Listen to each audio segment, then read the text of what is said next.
자, 그 다음에 이제 가족으로 가요. 다시 한번 지금 여기 모델에서 한 문제가 나옵니다. 한 문제가. 그 다음에 이제 가족에서 한 문제가 나와요. 근데 가족의 그 이론 중에서 자, 의사통일론 봐보세요. 구두점. 구두점을 어디에 찍느냐에 따라서 원인과 결과는 달라진다. 알았죠? 원인과 결과가 달라진다. 마침표. 제가 순환적 인과관계 얘기했었죠. 요거. 엄마의 잔소리, 딸의 늦은 기가. 그죠? 딸은 엄마가 잔소리 하니까 내가 늦게 들어가 하고 마침표 찍는 거예요. 근데 엄마는 딸이 늦게 들어오니까 내가 잔소리 하지 하고 여기 마침표 찍는 거야. 마침표를 언제에 찍느냐에 따라서 원인과 결과는 달라져요. 그 다음에 이제 이중구속 있죠? 더블 바인드인데 이러지도 저러지도 못하게 만드는 것을 이중구속이라고 해요. 그래서 그냥 이중구속으로 나오면 나쁜 거예요. 알았죠? 나쁜 거. 좋지 않은 거예요. 병리적 이중구속이 됩니다. 알았죠? 상반된 메시지를 거의 동시에 전달하는 거예요. 그래서 이러지도 저러지도 못하게. 자, 이런 식으로 1급에서는 이렇게 나왔어요. 이제 철수가 철수의 아빠가 철수한테 말 좀 해. 너도 가족에 대해서 좀 말 좀 해 하고 막 혼냈어. 맨날. 혼내니까 철수가 이제 말을 해서 회의에서 이제 가족에 대해서 말을 하니까 아빠가 철수한테 넌 어리니까 가만히 있어. 이렇게 또 얘기했어요. 그러니까 철수 입장에서는 말을 해도 혼나, 말을 안 해도 혼나. 그죠? 그래서 이제 이중구속은 무엇을 선택해도 해도 실패해요.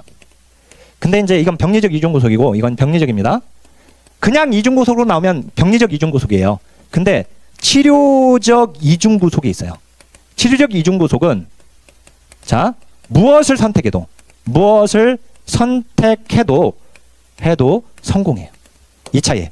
근데 이 치료적 이중구속이 아주 중요한 역설적 지시예요. 이따 역설적 지시 볼 겁니다. 바로 역설적 지시는 이제 전략적 가족 치료 계획 기법인데 아주 중요하죠, 이거. 근데 이제 무엇을 선택해도 그거는 성공해요. 사이버네틱스는 그냥 제가 넣어놔봤고요. 근데 이제 1차 수준 사이버네틱스는 이제 객관적 입장을 중시여기고, 그다음 이제 2차 수준 사이버네틱스는 이제 전문가의 주관성을 중시여깁니다. 그래서 이제 동일한 가족 영상도 어떤 전문가가 이제 개입하느냐에 따라 달라진다. 그다음에 사회 구성주의가 나왔네요. 2022년 사회복지직, 2022년 보호직. 사회 구성주의는 머릿속으로 사회적 현실을 구성한다고 봐요. 사회적 현실을 머릿속으로 구성해요. 상호작용을 통해서. 뭐냐면 복잡한 사회 현실에는 객관적으로 존재하는 것이 아니라 관찰자가 그것을 어떻게 구성하느냐에 따라 달라진다. 자, 다시 한번. 그 사회 구성주의가 나오면 이런 거예요. 객관적인 현실은 존재하지 않는다. 오로지 주관적인 현실만 존재한다. 이렇게 봐요, 얘들은. 알았죠? 여기는 오로지 주관적 현실만 존재한다. 이게 핵심이에요. 그러니까 객관적인 현실이 존재할까라고 하는 의구심을 던져요. 그 말은 객관적인 현실은 존재하지 않는다는 거예요. 여기는. 알죠? 각각 개인이 사회적 현실을 머릿속에다가 구성하고 있는 거예요. 주관적 현실을. 그러니까 모두가 주관적 현실을 살아가고 있는 거예요. 사회 구성주의 입장에서는. 알았죠? 그래서 우리 1급 시험은 이런 식으로 나왔어요. 자, 시어머니와 며느리의 고부 갈등 문제에 대해서 사회 구성주의적 접근으로 개입한 걸 고르시오. 문제가 나왔거든요. 근데 답은 뭐냐면 며느리가 그 문제에 대해서 어떻게 인식한지 파악한다. 그게 답이에요. 그러니까 똑같은 문제다 하더라도 각각 어떻게 인식하고 있느냐, 머릿속으로.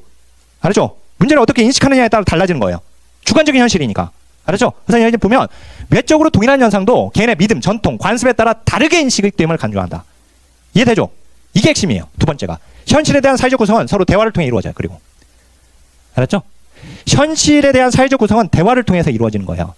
무슨 말이냐면 이것도 우리 명절에 모이면 가족들이, 형제들이 모이잖아요.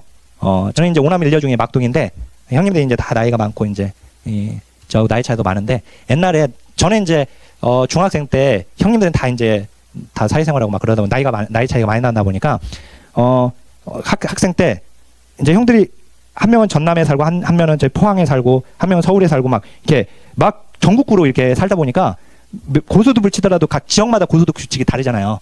그러니까 자기들끼리 막 귀신이 있네, 쪽이 있네 막 그래 막 얘기하다가 자기들끼리 대화를 통해서 하나의 현실을 만들어내요. 그리고 나서 통일된 규칙을 가지고 고소도 막 쳐요. 그 현실에 몰입돼가지고. 이게 바로 대화를 통해서 사회적 현실을 구성한 거예요. 거기가. 알았죠? 그래서 이제 이 대화를 통해서 이루어지는 거예요. 자, 가족 문제는 객관적으로 존재하는 게 아니에요. 그죠? 경험하고 있는 당사자의 인식이 중요한 거예요. 주관적 정의. 그죠? 근데 이 사회 구성주의에 기초하고 있는 계획 기법이 해결 중심 가족 치료와 이야기 치료예요. 이것까지 나왔어요. 이건 알아야 돼요. 알았죠? 가족 치료 모델 밑에서 바로 볼 건데. 자, 그다음에 이제 가족 문제를 바라보는 이론이 이게 2022년 보직에서 삐껴 나왔거든요. 이 구조기능주의 이론은 항상 구조기능주의가 나오면 탈코스파스 이제 구조기능주의인데 이게 유기체로 생각하라고 그랬죠. 제가 기능주의는 사회가 하나의 유기체다. 사회가 나라고 하는 인간처럼 하나의 유기체다. 그래서 사회의 각 제도들은 내가 손이 있고 발이 있고 폐가 있고 심장이 있고 신장이 있고 이런 것처럼 사회의 각 제도들이 적응하면서 살아가는 거예요. 협응하면서 좋아하면서. 자, 가족도 하나의 유기체가 되는데 그러면 인간처럼 그죠? 그리고 개개인들이 그 가족을 이루고 있는 구성 단위죠. 그러면 가족이란 개인과 사회를 중재하는 적응력 있는 단위인데 또 사회로 보게 되면 이제 사회를 구성하고 있는 것이고 핵가족을 친족 단위의 기본 단위로 인정했다. 가족 유형에서 벗어나는 것들은 병리적인 것이다. 알았죠? 독신 가족이나 뭐 이런 것들은 병리적이다. 자, 남편이 생계를 책임지고 부인은 가사 책임을 역할을 맡는 것은 맡는 것이 기능적인 걸로 보는 거예요. 그러니까 그렇지 않으면 그건 병리적인 거예요. 알았죠? 이렇게 역할을 고정시켜요. 손이 하는 역할이 있고 발이 하는 역할이 있고 심장이 하는 역할이 있고 폐가 하는 역할이잖아요. 이런 식으로. 그렇죠? 자, 근데 이 갈등 이론은 이제 가족 내 갈등을 야기하는 가족 내 이해관계, 자원의 불평등에 초점을 두고 있다라고 되어 있고, 이제 상호작용 이론은 가족 문제의 원인이 변화하는 가족에 대한 해석, 서로 각각 해석하는 거, 그리고 가치 판단에 있다고 본다. 뭐 이렇게 되어 있는데 어쨌든 시험에서 이제 구조기능주의론이 나왔고, 그다음 이제 그 가족 문제 사정도구 있잖아요. 이거 잘 나오죠? 일단은 가계도와 생태도가 제일 잘 나와요. 제일 그게 잘 나오는데, 근데 그거 말고도 나온 것들이 있습니다. 일단은 보면 이제 가족 생활 주기표인데요. 이걸 생애 주기표라고 돼요. 생활 주기표 또는 생애 주기표. 그렇죠? 제가 여기 넣어놨죠. 생활 주기표 또는 이제 생애 주기표인데 먼저 요 개념 알아야 돼요. 가족 생활 주기라는 게 있어요. 가족 생애 주기. 그러니까 우리가 인간도 생애 주기가 있잖아요. 태내기부터 노년기까지의 생애 주기가 있죠. 근데 가족도 생애 주기가 있어요. 그래서 가족이 형성되고 소멸되기까지의 과정. 이게 가족 생애 주기, 즉 가족 생활 주기예요. 그렇죠? 가족이 변해가는 과정이에요. 변해가는 과정. 그리고 동그라미 2번은 그냥 얘기 때문에 이건 외우지는 마세요. 이렇게 이제 단계를 카타와 맥콜들이 이렇게 나눴지만 이 학자들 말고도 많은 학자들이 이걸 나누고 있기 때문에 우리 이제 그중에 이제 대표적인 하나만 그냥 설명해 놓고, 자, 이 가족 생활 주기를 파악하는 게 생활 주기표입니다. 생애 주기표라고 돼요. 1급에서는 가족 지도로 생활 주기를 파악한다. 틀려요. 가족 지도로 하는 게 아니라 생애 주기표로 파악하는 거예요. 생활 주기표 또는 가족 생활 주기표. 여기에 가족을 붙여도 상관없어요. 가족 생활 주기표. 그래서 클라이언트와 그 가족 구성원의 생활 주기 각 발달 단계 주요 과업을 알아내는 방법이에요. 이게 핵심이에요. 기억이 핵심. 알았죠? 기억이 핵심이에요. 여기 보시면 여기 보니까 지금 할머니하고 아빠, 엄마, 클라이언트가 사는 집이네요. 여기 보니까 그죠? 조모. 근데 할머니는 61세 이상이잖아요. 그다음 이제 아빠는 지금 여기 중장년기를 얘기하는 것이고, 여기도 지금 뭐 이제 엄마도 이제 중장년기네. 아니고 여기는 청년기네요. 오히려 청년기. 그다음 이제 클라이언트는 여기인데 57세니까 이제 유아기에 들어가겠네요. 유아기. 이렇게. 그러면 이 표를 보고 우리가 발달 단계에서 공부했던 그 에릭슨의 8단계잖아요. 에릭슨의 8단계에서의 각 과업들, 그 과업표가 있어요. 그러니까 예를 들어서 그 신자솔 해가지고 이렇게 나왔던 거기 그 단계 8단계에서의 그 단계에서 해야 할 과업들이 있어요. 그 표를 보면서 할머니는 노년기에 해당되니까 노년기의 과업은 이거네. 여기는 아빠는 중장년기니까 중장년기의 과업은 이거네. 이런 것들을 알 수 있는 표예요, 이게. 알았죠? 이거. 그래서 다시 한번 핵심은 뭐냐면 클라이언트와 그 가족의 생활 주기뿐만 아니라 각 발달 단계의 주요 과업들을 알 수 있어요. 이게 핵심이에요. 알았죠? 그리고 요거 있잖아요. 이게 나왔었어요. 근데 요거는 이 두 가지가 나왔습니다. 확대 완료기, 가족 축소기가 나왔어요. 이게 나왔는데 보세요. 이게 보직 시험인가요? 2019년, 2018년 보직 시험에서 이렇게 나왔어요. 가족 주기의 변화로 자녀 출산 완료 이후 자녀의 결혼이 시작되기 전까지 확대 완료기가 길어지고 있다. 맞게 나왔죠. 그죠? 맞게 나왔어요. 자, 그다음에 다시 한번 첫 자녀 결혼 시작에서 첫 자녀 결혼 여기 나와 있죠. 첫 자녀 결혼 가족 축소기에, 그리고 막내 자녀 완료기, 막내가 결혼하기까지. 그죠? 가족 축소기를 얘기했는데 가족 축소기는 단축되고 있다. 즉 짧아지고 있다. 그죠? 이게 나온 거 이게. 요게. 그죠? 그리고 여기 보면 이제 부부간의 의사결정 방식이 지금 남편 주도형 감소되고 부부 공동형과 아내 주도형이 증가되고 있습니다. 그죠? 요거. 예, 이게. 이것까지 나왔어요. 이것도 나왔어요. 이게 틀린 문장으로 나왔는데 나왔으니까 이제 정리했고, 자, 그 다음에 이 가계도가 제일 중요해요. 가계도는 2, 3세대에 걸친 가족관계를 그림으로 표현한 겁니다. 다세대 가족 관점이고, 가계도에서 알 수 있는 정보 있잖아요. 알 수 있는 정보가 바로 세대 간의 반복 유형이 가장 중요해요.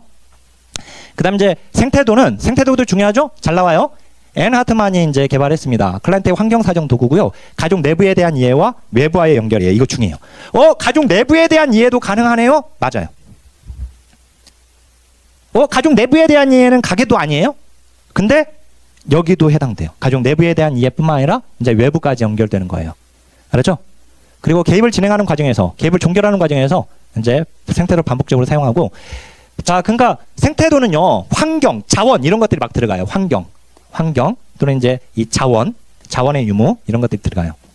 원가족 관계를 파악한다. 그 니을 있잖아요. 이거 중요합니다. 잘 알다시피 생태도는 이렇게 그려요. 백지의 중앙에다가 원을 하나 그려요. 그리고 원 안에다가 원가족 하나를 그려요. 원가족 하나. 저는 딸이 3명이거든요. 딸만 셋이에요. 딸만 셋인데 막내가 다운 증후군이에요. 그러니까 클라이언트를 이렇게 그리죠. 이게 딱 원가족이에요. 그럼 클라이언트의 형제와 클라이언트의 부모까지 딱 거기가 원가족이라고. 이걸 원가족 알았죠? 이걸 원가족이라고. 원가족 하나만 그래요. 원가족 하나. 알았죠? 이렇게. 그러니까 원가족 하나를 그리니까 가족 내부에 대한 이해가 들어가죠. 그죠? 자, 작성 방법 보면은요, 원의 크기에 따라서 걔네에게 영향을 미치는 정도가 다르고, 원이 가계도를 중심으로 떨어져 있는 데에 따라 관계 정도가 다르고, 화살표의 굵기에 따라서 영향이 크고 작음을 구분한다. 근데 이것 하나 적어보세요. 이거 넣는다는 게 못 넣는데, 원은 자원의 양이에요. 원은. 선은 관계의 속성이에요. 화살표는 에너지와 자원의 흐름이에요. 적으세요. 원은 자원의 양, 선은 관계의 속성, 화살표는 에너지와 자원의 흐름이라고 하나 적어보세요. 이렇게. 알았죠? 요거 원은 자원의 양, 그리고 선은 관계의 속성, 그리고 화살표는 에너지와 자원의 흐름이라고 하나 적어보세요. 생태도에서. 자, 거기까지 한번 적어보시고, 그 다음에 생활력 도표. 자, 이 생활력 도표도 보면 2024년 사회복지직에 나와버렸어요. 이게. 근데 이렇게 나왔어요. 틀린 문장으로 나왔어요. 자, 여기 보면 생활력을 간결하게 도표하여서 조직한 도구다. 자, 종단적 생활 사건을 한눈에 파악한다. 그죠? 즉 시계열적으로 쭉 가족 생활, 그러니까 자신의 클라이언트의 생활 경험을, 생활 사건을 쭉 정리하는 거예요. 이 표로. 그러니까 지금 보니까 클라이언트가 81년생인데 부산에서 태어났네요. 서울로 이사 갔고, 막 이사를 여러 번 가거든요. 클라이언트가. 그리고 가족 상황에서 아빠가 음주하고, 그 다음에 이 아이는 나중에 이제 도벽도 하고 막 싸우고 막 그래요. 그래서 이제 이런 문제들을 이렇게 쭉 적게 되는데, 이게 생활력 도표입니다.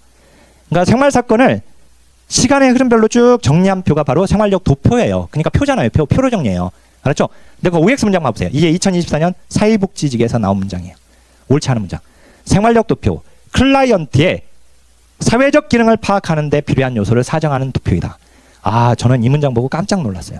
이 문장 보고. 세상에나. 이게 1급에도 안 나왔는데 이게 공무원 시험에 먼저 나와버렸어요. 이게 뭐냐면 바로 PI 척도예요. 왼쪽. PI 척도가 지금 간접적으로 나와버린 거예요. 이게. 세상에나. 이게. 알았죠? 사회적 기능을 파악하는데. 클라이언트의 사회적 기능을 파악하는데 요소를 사정하는 도표가 바로 PI 척도. Person in Environment에서 환경 속의 인간을 얘기합니다. 이게. 환경 속의 인간. 알았죠? PI 척도. 뭔가 우리 사회복지에서 클라이언트를 분리하는 척도예요. 이게. 근데 이걸 내버렸어요. 이걸. 정말. 자, 그리고 이 생활력 도표는 클라이언트가 어릴 때 더 효과적이다. 왜? 이런 생활 사건에 크게 영향을 받는 것은 아동이나 청소년이기 때문에 그렇습니다. 그리고 이 도표의 이제 가장 큰 특징은 클라이언트나 가족이 겪고 있는 문제의 발생 시점과 촉발 사건이나 시점을 파악하기에 용이해요. 알았죠? 이 아이가 언제부터 도벽을 하기 시작했는지, 이 아이가 언제부터 싸움을 하기 시작했는지. 자, 마지막입니다. 이것만 2008년 전북에서 나오고 안 나왔는데요. 사실 1급은 여기까지 되게 잘 나옵니다. 이거. 자, 이게 사회적 격자 나오면 키워드 딱 하나예요. 사회적 지지. 사회적 지지예요. 얘는 핵심이. 사회적 지지. 알았죠? 사회적 지지. 가령 이런 거예요. 자, 클라이언트 이름이 가령 조학곤이다. 여기가. 근데 여기 보면 이름에 아래 보니까 1번부터 15번까지 적도록 되어 있죠. 보니까. 근데 첫 번째 이름에다가 김진원을 집어 넣었다. 그러면 김진원이 클라이언트인 조학곤과의 생활 영역에서 어느 영역? 만약 친구면 O라고 적는 거예요. 친구. 그죠? 그 다음에 물질적 지지 주고 있는지, 정서적 지지 주고 있는지, 정보적 지지를 주고 있는지, 그리고 서로 간의 접촉 기간은 얼마나 되고, 접촉 빈도는 얼마나 되고, 관계 기간은 얼마나 되고, 이런 것들. 지지는 서로 주고 있는지, 일방적으로 주고 있는지, 이런 것들. 알았죠? 이런 것들을 파악하는 것이 사회적 관계망 격자이고, 다시 한번 사회적 관계망 격자는 뭐다? 사회적 지지요. 사회적 지지. 그래서 사회적 관계망표로 사회적 관계에서의 지지 유형과 정도를 파악한다고 맞는 거예요. 알았죠? 이렇게. 그래서 이게 그나마 이번에 2024년 사회복지직에서 조금 넓혀서 나왔어요. 생활력 도표나 이런 것까지 내버렸으니까. 그간에는 이게 2007년 충남에서만 나왔거든요. 우리는 공무원 시험에서는 거의 그냥 가계도 생태도만 집중적으로 냈어요. 그런데 여기 보호직에서 이제 생활 주기와 관련해서 문제를 냈고, 그 다음에 사회복지직에서 가계도 생태도 생활력 도표까지 건드렸어요, 이번에.